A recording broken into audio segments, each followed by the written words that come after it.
जय हिंद दोस्तों, स्वागत है आपका हमारे इस YouTube channel GGR rankers academy पर। जैसा कि आप लोग जानते हैं कि हमारे इसी चैनल पर हमने कक्षा 10 के विद्यार्थियों के लिए एक बैच स्टार्ट किया था जिसका नाम था सफलता बैच। ठीक है, ये जो सफलता बैच जो हमने स्टार्ट किया है, जिस पर आपको साइंस की क्लास आपको मिल रही है और इंग्लिश की भी क्लास मिल रही है। इंग्लिश आपको अशोक सर पढ़ा रहे हैं और साइंस जो है वो दो भागों में हमने विभाजित करके एक रविंद्र सर पढ़ा रहे हैं और एक कमल सर पढ़ा रहे हैं, और जो मैथमेटिक्स है वो मैं खुद पढ़ा रहा हूँ। इससे पहले हमने क्या किया था कि इससे पहले जो हमारा चैप्टर था, कौन सा है हमारा, वास्तविक संख्याएं। और ये जो वास्तविक संख्याएं हैं, ये वास्तविक संख्याएं कौन कौन सी वास्तविक संख्याएं होती हैं, या वास्तविक संख्या में किन्हें बोलते हैं, या अपर में संख्याएं कौन सी होती हैं, अपर में कौन सी होती हैं, अभाज्य अभाज्य, ठीक है, और सहभाज्य संख्याएं। ये सारी जो संख्याएं हैं, संख्याओं का जो खेल है, ठीक है, ये सारी हमने पिछली क्लास में पढ़ ली थी। आप उसे कैसे देखेंगे पहली वाली क्लास को, तो उसकी जो लिंक होगी वो आपको इसी वीडियो के डिस्क्रिप्शन में आपको मिल जाएगी। अगर आप YouTube चैनल पर देखना चाहें, अगर आप देखें तो आप क्या करेंगे, सबसे पहले क्या करेंगे बताइए, तो आप सर्च करेंगे सबसे पहले इसी चैनल पर जीजीआर रैंकर्स एकेडमी। क्या सर्च करेंगे आप, जीजीआर रैंकर्स एकेडमी, और सबसे पहले क्या करेंगे, आप वीडियो को लाइक करेंगे और शेयर जरूर करेंगे, ठीक है, और चैनल को सब्सक्राइब भी जरूर करेंगे। ठीक है, देखिए, तो आप YouTube चैनल पर जीजीआर रैंकर्स एकेडमी सर्च करेंगे तो आपको इस तरह से एक पेज दिखेगा। ठीक है, सरस्वती माता हमने लगा रखी है, ठीक है, और आप जब सर्च करेंगे तो आपको इस तरह से आपको एक पेज दिखना शुरू हो जाएगा।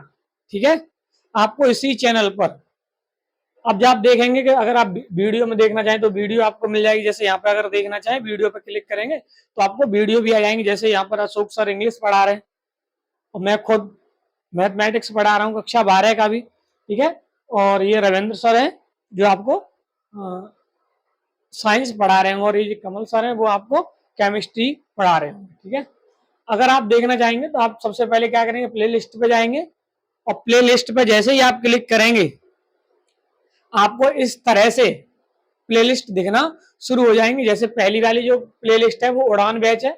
उड़ान बैच में जो उड़ान बैच जो हमने स्टार्ट किया है वो कक्षा 12 के विद्यार्थियों के लिए किया है। कक्षा 12 के अगर कोई भी आपके भाई बहन हो तो आप उन्हें जरूर बताएं, ठीक है, कि आप उड़ान बैच से जुड़िए और अपना अध्ययन करिए। जैसे उड़ान बैच में इंग्लिश है वो अशोक सर पढ़ा रहे हैं, और जो उड़ान बैच में मैथमेटिक्स में खुद पढ़ा रहा हूँ, और जो साइंस है वो कमल सर पढ़ा रहे हैं। ठीक है, लेकिन हमें अगर सफलता बैच में ज्वाइन करना है तो आप इस सफलता बैच पर क्लिक करेंगे। मान लीजिए आपको मैथमेटिक्स पढ़ना है तो आप सफलता बैच पर क्लिक करेंगे, और अगर मान लीजिए आपको साइंस पढ़नी है तो आप इस वाले बैच पर क्लिक करेंगे। जैसे मान लीजिए आपको मैथ की पहली क्लास ली, हमने सिर्फ अभी एक ही क्लास अपलोड किया, ठीक है, जिस पर लिखा हुआ है गणित के जादूगर से। मैं खुद जादूगर आपको पढ़ाऊंगा, इस तरह से पढ़ाऊंगा आपको, समझिए कि अगर आप सोते हुए भी आपसे अगर कोई पूछता है कि ये प्रश्न बताओ, तब भी आपको आप उस प्रश्न को बता ले जाएं। ठीक है ना, तो ये एक क्लास है जिसमें हमने L10 लिखा हुआ है, वास्तविक संख्याएं सफलता बैच, जिस पर हमने वास्तविक संख्याएं कौन सी होती है ये सारी चर्चाएं हमने बहुत अच्छे से की। और मैंने बताया भी था कि आपको इस क्लास से आपको 2 प्रश्न 100% देखने के लिए मिल जाएंगे आपके एग्जाम में। ठीक है, तो आप क्या करें, इस क्लास को पूरा देखें, अच्छे से देखें। अगर कोई भी डाउट है या कोई भी चीज समझ में नहीं आती है तो उस कमेंट बॉक्स में आप कमेंट भी करें। तो इस क्लास पर जो हमने क्लास ली थी इसमें कुछ प्रश्न आए हुए हैं हमारे बोर्ड एग्जाम में, हम पहले उन प्रश्नों को देख लेंगे। ठीक है, देखेंगे, जैसे कि देखिए आप कि जो प्रश्न हमारे आए हुए हैं वो कौन कौन से हैं। देखिए, जो हमारे बोर्ड एग्जाम में आए हुए प्रश्न है उन्हें हम देखेंगे। जैसे अगर मैं आपको बताऊं अभी, ठीक है, देखिए अभी ये जो पहला प्रश्न आपको देखें, जैसे ये प्रश्न 2023 में आया हुआ है, ये पिछली वाली क्लास पर आधारित है। और देखें ये प्रश्न 2023 में आया हुआ है। और देखें अगर आगे जितने भी प्रश्न देखेंगे सब प्रश्न बोर्ड एग्जाम में हमारे आए हुए हैं। ठीक है, जैसे आप देखेंगे ये भी प्रश्न 2022-23 में आया हुआ है, आगे ये भी प्रश्न 2023 में या 24 में आया हुआ है। ठीक है, इस तरह से तो आप क्या करेंगे, सबसे पहले हमारी जो पहली क्लास है उसे आप देखेंगे और उसके बाद आप एक्सरसाइज को पढ़ना शुरू करेंगे। ठीक है, तो देखिए पहला प्रश्न हमें दे रखा है। इस पहले प्रश्न को बहुत आसानी से पढ़िए आप। अगर आपने पहली हमारी क्लास आज पूरी तरह से आपने देखी है तो समझ लीजिए आपको कोई भी समस्या नहीं होने वाली है। ठीक है, तो शुरू करते हैं पहले प्रश्न से। तो जो हमारा पहला प्रश्न है उसमें वो रखा है, तो चलो मैं इसे थोड़ा नीचे कर दे रहा हूँ। पहले प्रश्न को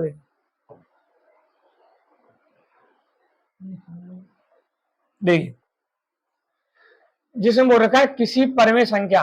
ठीक है, किसी परमेय संख्या, और परमेय संख्या हम जानते हैं जिन्हें हम पी बट्टे क्यू के रूप में लिख सकें, के समतुल्य मतलब बराबर अपरमेय संख्याएं कितनी होती हैं।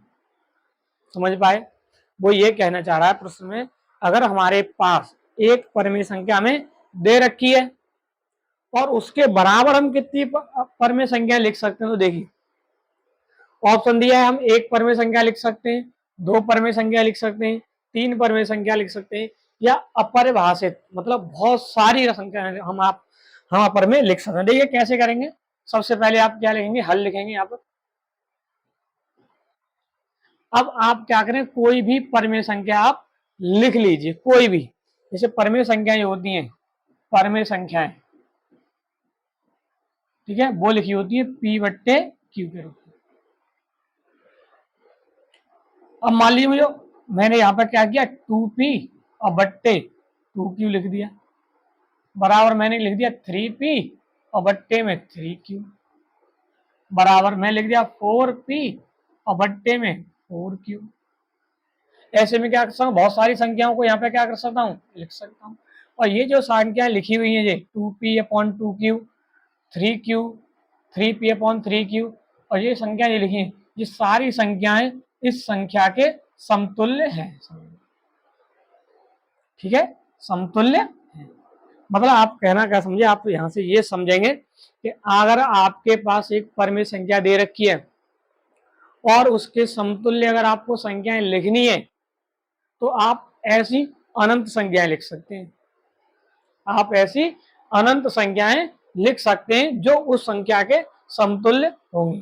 ठीक है, जैसे मैंने यहाँ पर लिख रखा है। तो आप इस प्रश्न का उत्तर क्या देंगे कि एक तो होगी नहीं परमेय संख्या, दो नहीं होगी, तीन नहीं होगी, कितनी कौन सी होगी, अपरिभाषित। ठीक है, कौन सी, अपरिभाषित। मतलब एक परमेय संख्या के समतुल्य आप बहुत सारी परमेय संख्याएं लिख सकते हैं। ठीक है, और ये प्रश्न आया हुआ है 2023 में।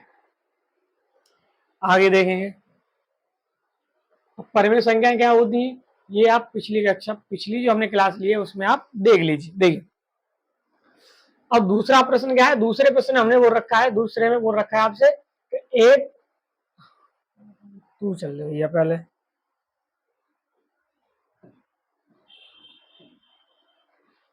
एक शून्य उत्तर मतलब जो शून्य संख्या ना हो। ठीक है, और कैसी हो, परमेय हो, शून्य ना हो और परमेय हो, एवं अपरमेय संख्या का भागफल होता है। ये मैंने बहुत अच्छे से बताया था। अगर मान लीजिए आपके पास एक संख्या दे रखी है और वो संख्या दे रखी है आपके पास परमेय, कैसी दे रखी है, परमेय, लेकिन वो शून्य नहीं है। ठीक है, तो आप इसमें भाग कर दें, क्या कर दें, भाग कर दें, और भाग कर दें कौन सी संख्या से, अपरमेय से।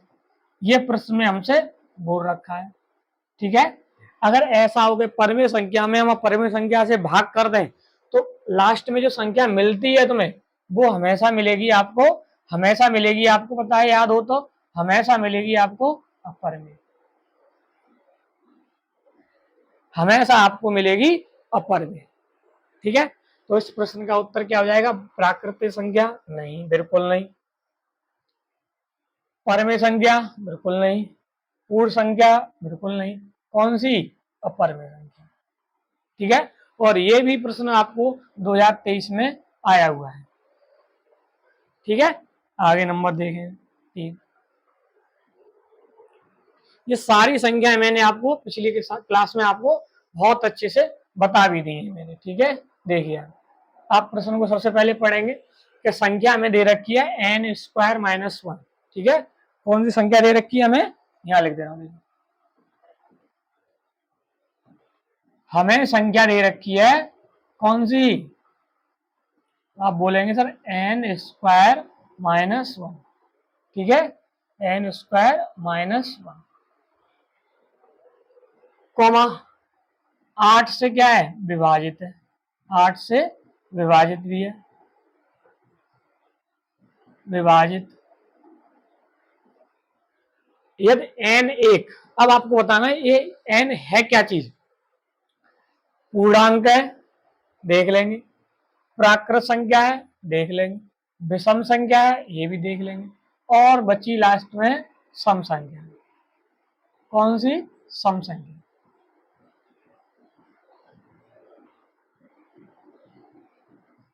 ठीक है, सम संख्या, ये एनसीईआरटी का प्रश्न है। ठीक है, अब आपको बताना है कि यहाँ पे एक संख्या लिखी हुई है, अब लेकिन वो ऐसी संख्या लिखी हुई है जो 8 से क्या है पूरी तरह से विभाजित है। अब आपको बताना है कि एन है क्या चीज, एन है क्या, एन एक पूर्णांक है बताना है, एन एक प्राकृत संख्या है देख लेंगे, विषम संख्या है। अब सारी संख्याएं आपको पता होनी चाहिए पूर्णांक कौन से होते हैं, प्राकृत संख्या कौन सी होती है और विषम संख्या कौन सी होती है। मान लीजिए हम शुरुआत करते हैं, मान लीजिए एन बराबर 0 से, एन की जगह पे कितना लगा के देखते हैं हम 0। अगर हम एन बराबर 0 लगा देंगे तो 0 का स्क्वायर और -1 और लास्ट में आपको बचेंगे -1। ठीक है, और -1 जो संख्या लिखी हुई है ये 8 से विभाजित नहीं। ठीक है, तो एन बराबर 0 अगर आप रखते हैं तो -1 आता है और -1 8 से विभाजित नहीं है। आगे देख लेंगे, अगर मान लीजिए हम एन बराबर 1 लगा दें तब, अगर आप एन बराबर 1 लगाएंगे तो 1 का स्क्वायर करेंगे -1 और 1 का स्क्वायर -1 करेंगे तो घट होकर कितना बन जाएगा 0। अब 0 8 से विभाजित है तो आप क्या कहेंगे बताइए, 0 8 से विभाजित है, 0 में 8 से भाग लगा लेंगे और 0 से जब 8 में भाग लगा ले, 0 में जब 8 से भाग लगाएंगे तो भाग कितनी बार जाएगा बताइए 0 बार, भाग चला जाएगा ना, ये ठीक है। चलो एन बराबर मान लीजिए आपने लगाए 2, अब एन बराबर अगर हम 2 लगा देंगे तो 2 लगाने पे कितना हो जाएगा 2 का स्क्वायर और -1 बराबर 2 का स्क्वायर करेंगे तो 4 हो जाएगा, -1 करेंगे तो 3 बचेंगे और 3 जो है वो 8 से विभाजित नहीं है। इसी तरह से अगर हम आगे देखें, मान लीजिए हमने आगे संख्या लगा ली, आपने मान लीजिए हमने एन बराबर लगा लिया 3, अगर हम एन बराबर 3 लगाएंगे तो 3 का हम स्क्वायर भी करेंगे और -1 भी करेंगे, 3 का स्क्वायर बोलो 9, -1 कितने बचे 8 और 8 8 से विभाजित है। मान लीजिए आपने एन बराबर लगा लीजिए, मान लीजिए कितने लगा लिए आपने एन बराबर 4, ऐसे लगा लीजिए कुछ संख्या भी आपको समझ में आए। एन बराबर 4 लगाएंगे तो 4 का स्क्वायर करेंगे, 4 का स्क्वायर कितना हो जाएगा 16 -1 बराबर कितने 15, 8 से विभाजित है नहीं है। अब आप एन बराबर मान लीजिए संख्या लगा लीजिए दूसरी, कौन संख्या लगा ले हम एन बराबर, मान लीजिए आप कहेंगे सर 5 लगा लीजिए, तो 5 जब लगाएंगे तो 5 का स्क्वायर भी करेंगे -1, 5 का स्क्वायर मुझे याद है सर कितना होता है 25 -1 बराबर 24, 24 8 से विभाजित है। तो 8 से कब कब संख्या बच रही कट रही है, जब एन बराबर 5 है, जब एन बराबर 3 है और जब एन बराबर 1 है। ठीक है, एन बराबर 1 है तब संख्या कितने से विभाजित हो रही है 8 से। अगर पूर्णांक है तो वो संख्या एन बराबर 0 से भी कटनी चाहिए, एन बराबर 0 पे भी कटनी चाहिए, एन बराबर 1 पे भी कटनी चाहिए, एन बराबर 2 पे भी कटनी चाहिए, एन बराबर 3 पे भी कटनी, लेकिन सब संख्याओं जितनी संख्याएं हमने रखी हैं उन सब जो संख्याएं आई हुई हैं वो 8 से विभाजित नहीं है, तो ये तो पूर्णांक है नहीं। ठीक है, अगर पूर्णांक होता तो एन का मान हम कुछ भी लगाते सब संख्याएं 8 से विभाजित होनी चाहिए। प्राकृत संख्याएं, प्राकृत संख्या जो 1 से स्टार्ट होती है, 1 से स्टार्ट होती है, 1 लगाने पर संख्या जो आ रही है वो 0 से तो कट रही है। ठीक है, लेकिन एन बराबर 2 रखने पर वो नई संख्या जो संख्या 3 आ रही है वो संख्या 8 से विभाजित नहीं हो रही है, इसीलिए हम बोलेंगे कि संख्या प्राकृतिक भी नहीं है। विषम संख्याएं जानते हैं, विषम संख्याएं 1 3 5 7, तो विषम संख्या एन बराबर 1 पर विभाजित हो रही है, एन बराबर 2 पर विभाजित हो रही है और एन बराबर 5 पर भी संख्या विभाजित हो रही है, तो हम बोलेंगे जो 1 और 3 और 5 कई संख्याएं बताइए। n बराबर 1 2 1 3 5 कई संख्याएं विषम संख्याएं। आप बोलेंगे सर विषम संख्याएं, और विषम संख्याएं, ठीक है, विषम संख्याएं मतलब n बराबर अगर हम विषम संख्या कोई भी लगा दें तो वो संख्या हमारी कितने से कट जा रही है, 8 से कट जा रही है। इसीलिए इस प्रश्न का जो उत्तर होगा वो हो जाएगा विषम संख्याएं। ठीक है, अगर आपको कोई भी समस्या आ रही है प्रश्न को समझने तो आप उसे बार बार रिपीट करें और देखते रहें। ठीक है, अब देखिए भाई साहब, ये प्रश्न हो रहा है, दी गई संख्याओं में अभाज्य संख्याएं कौन सी है। ये 2022 में भी आया हुआ प्रश्न है और 2023 में भी आया प्रश्न। ठीक है, 2 बार आ चुका है, 2022 में भी और 2023 में, और पूछ रखा है दी गई संख्याओं में अभाज्य संख्याएं बताइए कौन सी। ठीक है, अब आप अभाज्य संख्या जानते होंगे। ठीक है, अब आप अभाज्य संख्याएं जानते होंगे, अभाज्य संख्याएं, तो आप बोलेंगे सर अभाज्य संख्याएं आपने पढ़ा रखी है पिछली क्लास में, हमें याद भी है कि अभाज्य संख्याएं वे होती हैं जो स्वयं से विभाजित होती हैं। ठीक है, स्वयं से विभाजित होती हैं और एक से बड़ी भी होती हैं, और एक से बड़ी भी होती हैं। अभाज्य संख्याएं जो स्वयं से विभाजित होती हैं। ठीक है, स्वयं से क्या होती हैं, विभाजित। ठीक है, स्वयं से विभाजित, और एक और बात, और एक और बात, और एक से बड़ी होती है, एक से बड़ी होती है धनात्मक संख्याओं। ठीक है, एक से बड़ी होती है। ठीक है, अब देख लेंगे जीरो संख्या, जो जीरो संख्या है। अब जीरो संख्या जो है वो तो जीरो को आप ये मान लीजिए, आप जीरो को, जीरो सभी संख्याओं से विभाजित होता है, जीरो में सबका भाग चला जाएगा, 1 2 3 4 5 6 7 8 9। ठीक है, और जीरो जीरो से विभाजित होगी, तो आप ये मान लीजिए जीरो को आप किस संख्या में रख सकते हैं बताइए। आप कमेंट में जरूर बताएंगे कि जीरो जो संख्या लिखी है वो किस रखेंगे आप, भाज्य संख्याओं में या अभाज्य में। ठीक है, अब आती है एक संख्या हमारी एक। अब मैंने कहा जो अभाज्य संख्या होती है वो एक से बड़ी होती है, एक तो होती नहीं है, गलत। दो संख्या अगर देखें हम तो दो संख्या कितने से कटेगी बताइए, दो आप कहेंगे सर दो से ही कटेगी। अगर दो से कटेगी तो ये हमारी संख्या बन जाएगी कौन सी, अभाज्य। कौन सी, अभाज्य। अब वही प्रश्न में हमसे पूछ रखा है कि कौन संख्या इसमें अभाज्य है, तो कौन संख्या अभाज्य है इसमें, दो। ठीक है, अब आगे देख लेंगे और कहाँ है प्रश्न। अच्छा ये देखिए, ठीक है, इस प्रश्न को आप आसानी से पढ़िए। कौन कौन सहभाज्य संख्याओं का एक युग्म है, क्या है, युग्म मिश्र जोड़ा। जोड़ा याद है ना, जोड़ा, बहुत परेशान लोग रहते हैं इसमें। ठीक है, तो कौन सहभाज्य संख्याओं का एक युग्म है। और आपको इसमें से बतानी है कौन संख्या सहभाज्य, बात आती है वही सहभाज्य संख्या कौन सी होती है। तो मैंने पिछली क्लास में आपको बताया भी था कि सहभाज्य कौन सी होती है। देखिए एक मिनट में आप, सह अभाज्य, सह अभाज्य, तो सहभाज्य संख्याएं कौन सी होती है बताइए, बताओ सहभाज्य संख्याएं। ठीक है, तो सहभाज्य संख्या कौन सी होती है, वे संख्याएं जिनका HCF कितना हो, एक, यही बताया था। या फिर आप याद रखिए कि इन जो संख्याएं सहभाज्य होती हैं उनमें कॉमन संख्या कितनी होती है, एक, वही होती है हमारी सहभाज्य संख्याएं। ठीक है, अब देख लेंगे 18 और 25। अब 18 जो 25 लिखे हुए हैं, 18 और 25 में कौन संख्या कॉमन है बताइए। 18 जो संख्या लिखी है, 18 और 25, मान लीजिए इस तरह से लिख दे रहा हूँ, ये है लिखी हुई हमारे पास 18 और 25। अब बताइए इसमें कौन संख्या कॉमन है कोई कॉमन। तो सर आप कहेंगे सर हमें कॉमन, ठीक है।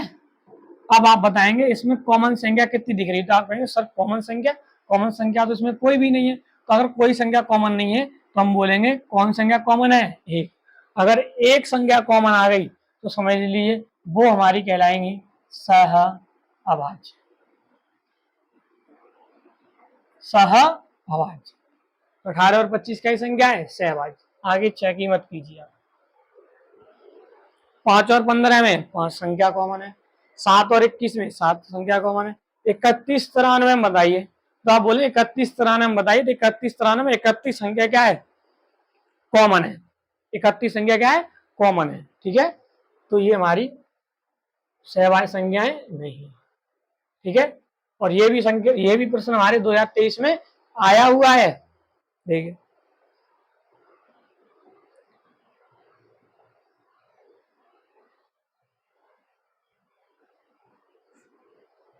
एक और देख लिए, ये 2020 में आया हुआ है। निम्न में से कौन सी सहभाज्य संख्याओं का एक युग्म है? बताइए, बताओ ऐसे करके।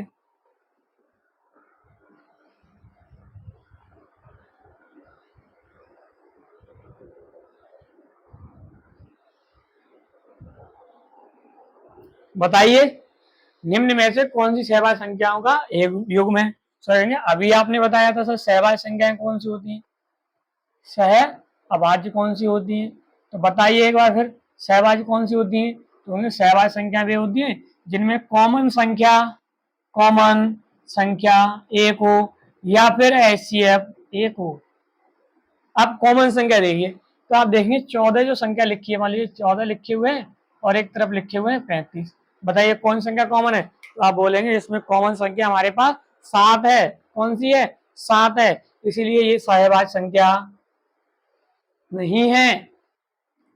नंबर आ गया 18,25, ये तो वही प्रश्न है। ठीक है, 18,25, 18,25 में कौन संख्या कॉमन है? तो आप बोलेंगे सर इसमें कॉमन संख्या है हमारे पास एक, अगर एक है तो फिर ये सहभाज्य संख्या है। सहभाज्य संख्या हमारे पास है। ठीक है, आगे चेक ही मत कीजिए, समझ लीजिए। और अगर देखें यार ये प्रश्न कोई और हो तो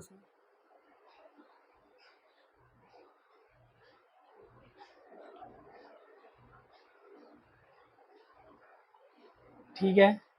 देखिए ये थोड़ा रह गया है, पहले बताना चाहिए था कि संख्या पद्धति जो है हमारी, ये जो संख्या पद्धति लिखी हुई है जिसको हम पढ़ रहे हैं, उसमें जो चैप्टर है हमारा, ठीक है, संख्या पद्धति, वो आपकी आएगी आपके पेपर में कितने नंबर की आएगी? 5 नंबर की आएगी। और ये जो 5 नंबर है ना बेटा, ये जो 5 नंबर है, ये जो 5 नंबर लिखे हुए हैं, ये 5 नंबर आप ये समझ लीजिए फ्री में प्राप्त होंगे आपको। कैसे प्राप्त होंगे? फ्री में प्राप्त होंगे। अब आप कहेंगे फ्री में कैसे प्राप्त होंगे? तो फ्री में इसीलिए प्राप्त होंगे क्योंकि ये जो 5 नंबर है जिसमें सिर्फ 2 ही एक्सरसाइज है। कितनी एक्सरसाइज है? 2 ही एक्सरसाइज है, जिसमें से आज हम पहली एक्सरसाइज को आज हम पढ़ भी लेंगे। ठीक है, और एक्सरसाइज वो भी ऐसी एक्सरसाइज है जो कि आप कक्षा 5 में, 6 में, 7 में, 8 में, 9 में पढ़ के आ चुके हैं। बस मुझे क्या करना है, आपको बस थोड़ा सा आपको ध्यान लगा के पीछे लेके जाना है, मतलब थोड़ा सा आपको रिपीट करना है। थोड़ा सा रिपीट करेंगे चीजें आसानी से समझ में आ जाएंगी। इसीलिए बोल रहे हैं ये जो 5 नंबर है ये फ्री के नंबर है, समझ लीजिए। ठीक है, जिसमें से आपको 3-4 तो बहुविकल्पी प्रश्न मिल जाएंगे। ठीक है, आप जो वास्तविक संख्या जो है 5 नंबर में, इसमें अंकगणित की आधारभूत प्रमेय होगी। ठीक है, वही है कि गुणनखंड कीजिए, इस तरह की सारी बातें। और रूट 2, रूट 3, रूट 5, एक अपरिमेय संख्या का पुनः भ्रमण जानकारी। ठीक है, अपरिमेय संख्याओं का सत्यापन प्रूव करना। कि बताइए, वो प्रश्न दिया करेगा आपको इस तरह से कि पूछेगा कि बताइए कि दी हुई संख्याओं में ना, सॉरी, जो संख्या हमें दे रखी है इससे आप अपरिमेय संख्या प्रूव करके बताइए। आसानी तो बता देंगे हम। 2 एक्सरसाइज, वो भी कितने नंबर की? 5 नंबर की। धुआं ही धुआं कर देंगे।